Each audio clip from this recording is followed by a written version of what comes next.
Good evening everyone, welcome back to my channel. This is my weekly update video showing you some of the things I've sold this week, how much money we have made, what my profit is on it, and any weird and wonderful things that we have bought or any strange things that have happened to us running our eBay business this week for you. Shorter video this week, so keep watching. I'm going to try and make it as packed full of information for you as possible, and here we go.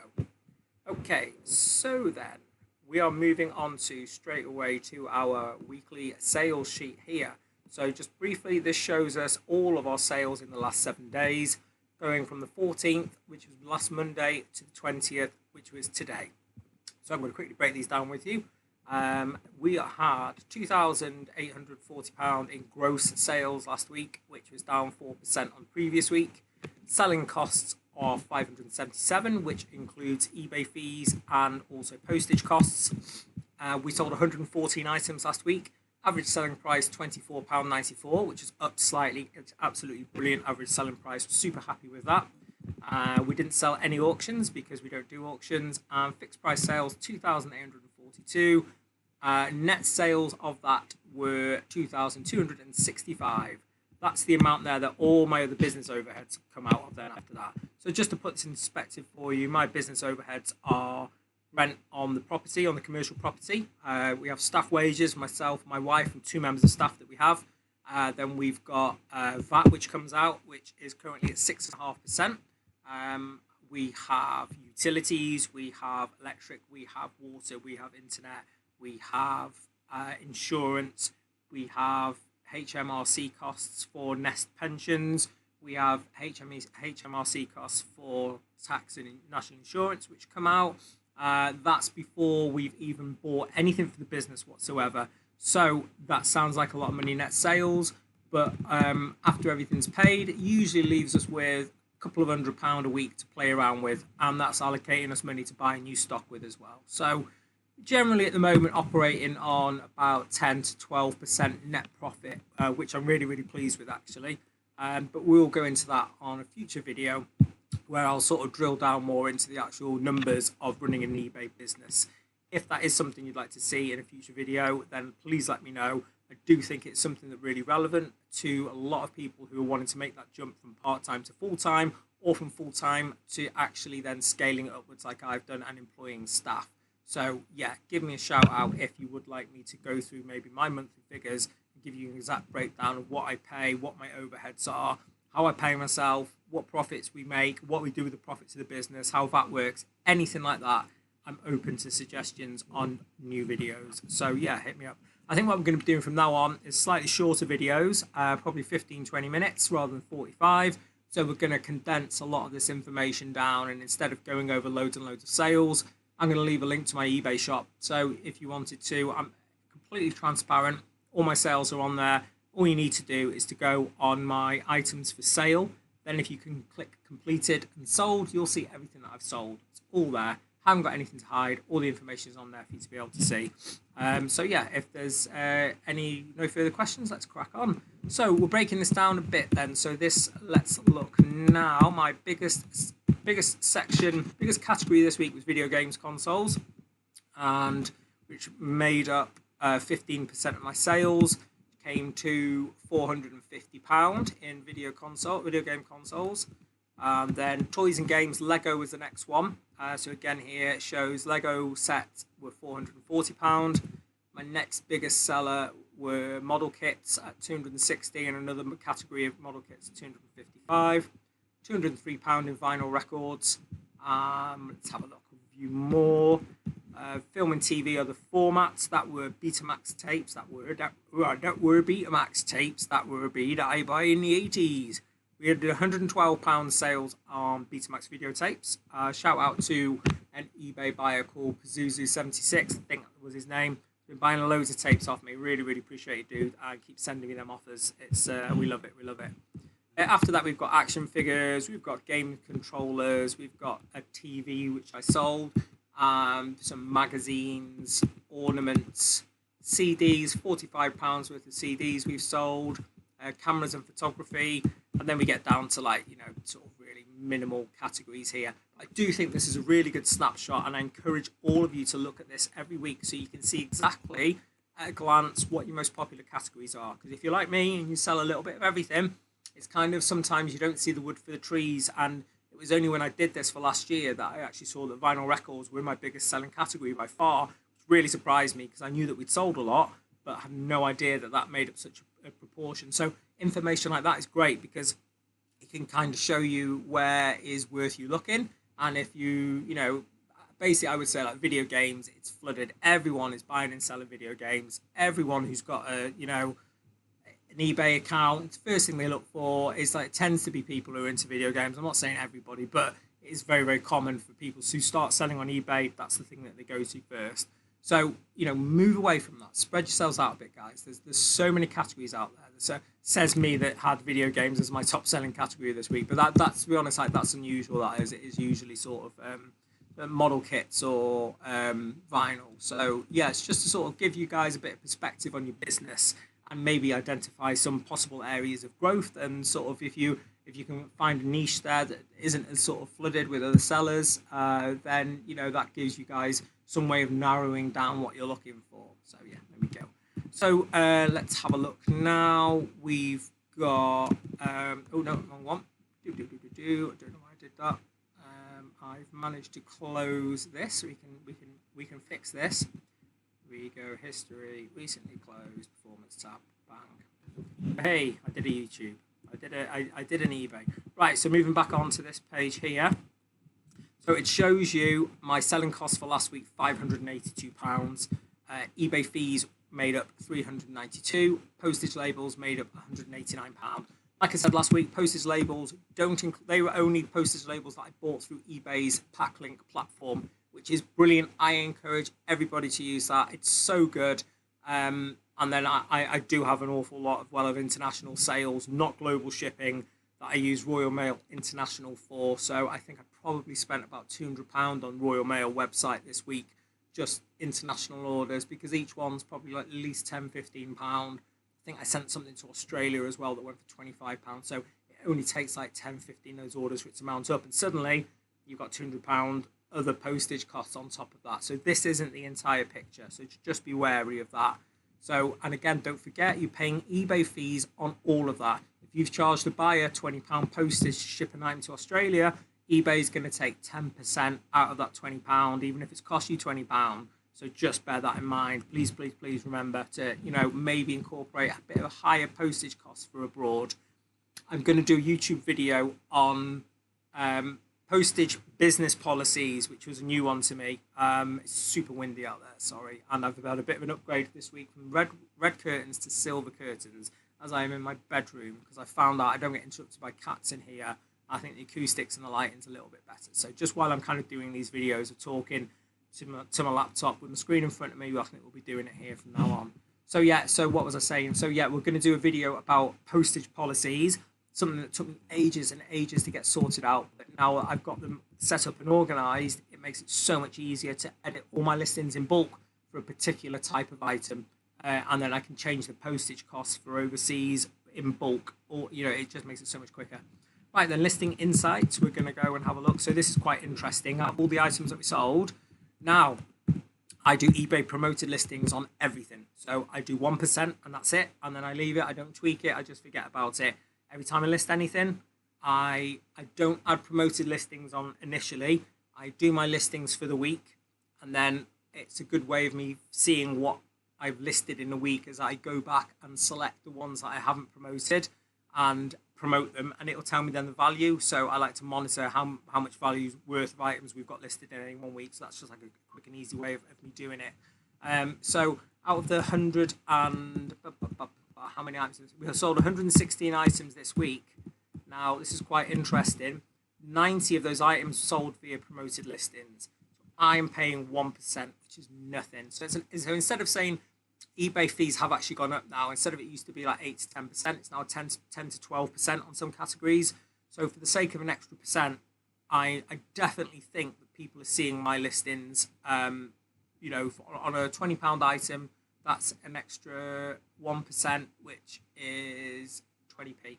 20p extra. I do think it sells better. So look, 90 of those 112 items sold via promoted listings. And I think that's, if you're not doing promoted listings, do it, do your 1% and forget about it, just because it really does help. 90 of my items, that's about 80% of everything I sold this week, sold via promoted listings. That means eBay bumped my listing above other people selling similar items, and someone has seen that rather than they've seen yours or hers or theirs. So, I think it works.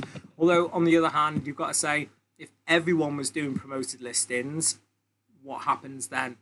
Because if everyone's listing is promoted, then whose do they favour? So I don't know. I think it's one of those things where not everyone's going to do it. And I think for the sake of an extra %, I say those numbers definitely speak for themselves.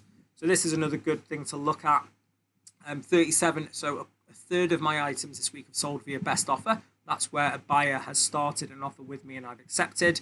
And 24 of them, which is about a fifth of them, have sold via seller initiated offer. Always be sending offers out on your items as soon as you can. I do it once a day. Do it at the same time every day. Get yourself in a routine of doing it. You've got to have structure to your day. And that, again, is something I'm going to be talking about in another YouTube video about how I structure my day, what I do when, and I just find that everything flows a lot better if you're going to do X, Y, and Z at a certain time. So I go to work in the mornings. First thing I do is send offers out.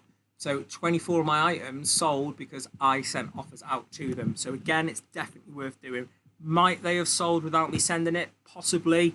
I know for a fact that I've created those 24 sales, fifth of my listings through that. So yeah, again, really worth doing. And what I've done here quickly as well, I've sorted out the most expensive items. So I've cheated a little bit. Well, I haven't cheated, but my top two items here, these two both sold for £260, £250 each. They're both consignment items that I'm selling on behalf of someone else, and they're very niche sort of, one's a model kit, this one here, a resin model kit, and this one here is a very large radio control boat. So yeah, really good sales on them. I'm making a decent commission on them as well. So the chunk of that, we take the fees off, which we mark at 13%, and then what's left we split between the customer and myself. And that's that. The income is there for me from the consignment, and every week I pay the customer. So yeah, that's awesome. Some other great items that sold this week: an Ouya gaming console, which is completely discontinued, completely flopped about 3-4 years ago. However, sold I think for $79.99. Wasn't even listed for a day.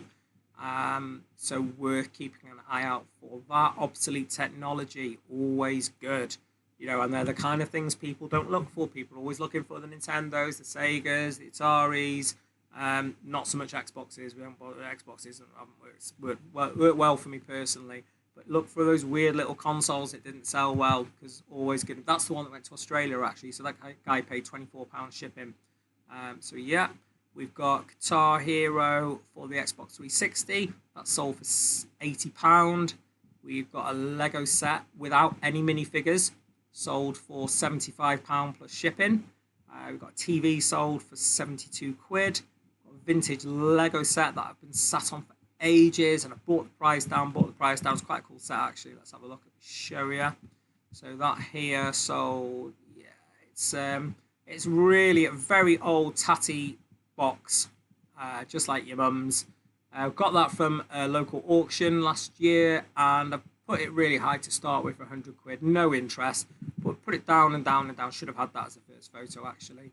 Just loads of very basic Lego building blocks, to be honest with you. So it eventually, there we go. It sold for £75.57. I took an offer on it actually, so I think it sold for a bit less than that, in all honesty. But let's go back. Okay. No, it didn't sell. Yeah, something like that. A Nintendo 64 console, they sell very, very quickly. Game Boy Advance sold there for about £50. GameCube, Lego Ninjago, Game Boy Advance SP, massively worn. So just goes to show you, doesn't matter if something is damaged cosmetically. So this guy here, got the charger with it, 2 games. Console there is really badly worn. We've mentioned it in the description. It's scratched to hell. It's got a nice patina on it, as they'd say. Yeah, absolutely battered, and that's still sold for 50 note. that's there. Yeah, we always try and add what I do whenever I get job lots of games in, sell off the decent ones separately, and I keep back all the crappy ones because we use them then to put with consoles to make up a more appealing bundle rather than just selling the console on its own. So yeah, that's what we did with that one. How are we looking for time, guys? We are on 15 minutes, so let's squeeze another 5 minutes out of this. What else have we sold here? We've got another GameCube. We've got some vintage camera equipment. We've got PS2 there sold, 42 quid. A couple of model kits around the £40 mark. Howard the Duck comics, they're quite cool there. Got these from a massive job lot last year, and we're down to the last ones now. So some great vintage Howard the Duck comics there. Sold for 30 plus £5.99 postage. So yeah, that's some of the more interesting stuff that's sold. And just to give you a little snapshot before I say goodbye and wrap this video up, this is what we are on ready now. I'm just going to refresh you to show that this is relevant information. We are on. So, I've got 64 items to post tomorrow. Now that we've been a bit naughty this week is that one of the benefits of owning my own business is, I'll be honest with you, I'm not doing it for the money. I mean, money is nice, but you'd be very surprised at what I pay myself. It's not a lot. I'm hoping that it grows as my business grows. But right at the moment, I just said to myself, right, what is the least I can pay myself and afford to live on? And my wife, I pay her a reasonable hourly rate. Pay a reasonable hourly rate. She works for me, so eBay is literally our entire household income. Everything comes from eBay. So right now, I'm hardly taking out. I'm going to be honest with you guys. I pay myself £300 a week, and that's it. And I can live on that. Every so often, I take dividends out of the business as well, which isn't a lot. Again, I'll be honest with you. I'm not going to go in too much into that, but you know, we've scaled our lives down to the point where I only need £300 a week to live on at the moment. But it means that in the future, I can grow my business, and if I can keep all my other costs the same, I can start paying myself a bit more.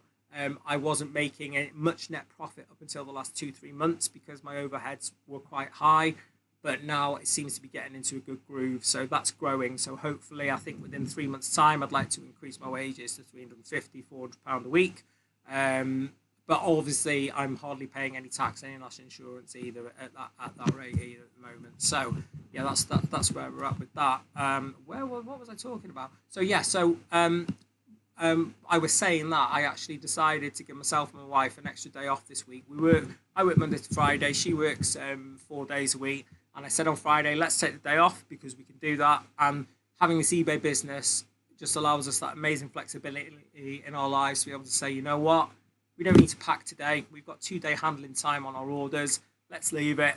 So these numbers here, 64, that is quite high, but that's Thursday, Friday, Saturday, Sunday. So that is 4 days worth of orders. So we've got here, scrolling down, the £300 worth in sales today, just under £3,000 on the week. So I must have sold something quite expensive now just recently because that's jumped up quite a bit. So yeah, we've got a busy morning tomorrow, basically. I've got to go to the auction house and pick up some items that I won, which I'll probably show with you next week. And then I've also got another couple of pickups on the Wirral, I think. People messaged me on Facebook that they've got some bits and bobs that they want to get rid of. So all in all, really, really good week. But if I could just wrap this up, I could say, why am I doing this? I'm not doing this to be wealthy. I have created something I think really, really good and created a fantastic lifestyle for myself and my wife and our family, in that we have a completely stress-free job. It's amazing. You know, we eat, we breathe, we sleep, we live eBay. It provides for everything. Everything that comes into the house is paid for by eBay. We employ 2 people. We've given 2 people opportunities to have a really fantastic job in a great working environment. And I think sometimes things like that are, when you look back in 10, 15 years' time, you'll think, well, am I so glad that I did that? Am I so glad that I stopped working for somewhere where I wasn't appreciated or where I didn't have great work-life balance? And you look back and think, wow, this is amazing. We created something here now, but we just decided to take a day off. And it would affect, because you know what, on that day, stuff kept selling. You know, we took Friday off, and that was Sunday, Saturday, Friday. We had £574 in sales. And did we do any work? None at all. I might work a couple of hours extra this week out of guilt to make up for it, but you know, what I'm trying to say is, I think you've got to adapt this and look at this as like a bit of a way of life, in that, you know, eBay can do this for you. It can liberate you from the grind, from the 9 to 5, from the stresses of working for somebody else, from office politics, from all that nonsense, all that crap. You know, we're not experienced in running business. I'm certainly not. You know, I was a pub manager for 15 years, been in the pub trade my whole life, and I've just developed eBay, and it's kind of gone on from the guy that used to go to car boot sales all the time to the guy that suddenly now has got like 120 grand a year turnover business and employs 4 people, and, you know, and is extremely happy. So if this is the kind of thing that resonates with you guys, and I hope it is, I hope it's this and not the money side of it that you take away. And if I can change your thinking a little bit towards how you might live your life, and how you might want to make changes to your life in future, then that's absolutely amazing. And that's really all I want from my channel, because the numbers is easy and the money is easy, and, you know, but I think that there is more to it than that. And I think eBay really facilitates the opportunity for you to make that jump and, you know, live a life of freedom and, you know, happiness, really, because that's where we are with it. So anyway, shorter video this week. Like I said, there will be another video in between this one and the next weekly one. Not sure what it's going to be about yet. Could be about VAT and paying VAT and what we can claim, what we can't claim. Might be something a bit less boring, I don't know yet, but we'll get around to it. So if I don't see you guys, I'll see you in a week's time. Thank you so much for watching my channel. Please do the usual, tick on my bell, subscribe to me, and do all the other things, like, share, comment. Yeah, you know the score. But yeah, thanks for watching. I really appreciate it. It really means a lot. Have a great night and a great week on eBay. Bye-bye.